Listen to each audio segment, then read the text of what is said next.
ਸਿਆਪਾ ਸਾਰਾ ਮੇਰੇ ਵਾਸਤੇ ਰੱਖਿਆ ਵਾ। ਇੱਧਰ ਆ ਉਹਨੇ ਗੱਲ ਸੁਣਾ ਕੇ। ਹਾਂ ਕੀ ਗੱਲ ਆ? ਮੇਰੀ ਸਹੇਲੀ ਆਉਣੀ ਤੇ ਜਾ ਕੇ ਮੈਨੂੰ ਚੌਲ ਲਿਆ ਕੇ ਦੇ।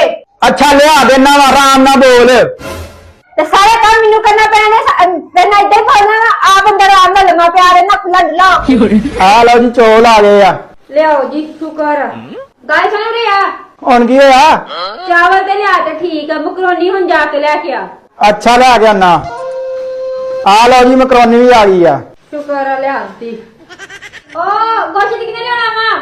ਹੈ ਹੁਣ ਗੋਸ਼ਤ ਵੀ ਲਿਆਉਣਾ ਵਾ? ਫਿਰ ਮੈਨੂੰ ਕੀ ਮਿਲੂਗਾ? ਮੈਨੂੰ ਕੁਝ ਖਾਣ ਨੂੰ ਮਿਲੂਗਾ ਨਹੀਂ? ਉਹ ਬਾਅਦ ਚ ਸੋਚਾਂਗੇ, ਜਾ ਕੇ ਪਹਿਲੇ ਲੈ ਕੇ ਆ। ਅੱਛਾ ਲੈ ਕੇ ਆਣਾ ਵਾ। ਆ ਲਓ ਜੀ ਗੋਸ਼ਤ ਵੀ ਆ ਗਿਆ। ਲਿਆ ਰੇ ਸ਼ੁਕਰ ਆ, ਕੰਮ ਕੋਈ ਪੂਰਾ ਕੀਤਾ। ਲਿਆ ਤੇ ਦਿੱਤਾ ਨਾ ਤੇ ਫਟਾਫਟ ਹੁਣ ਪਕਾ ਲਾ। ਪਕਾਉਣ ਲੱਗੀ ਸਬਰ ਕਰ। ਲੈ ਵਾਈ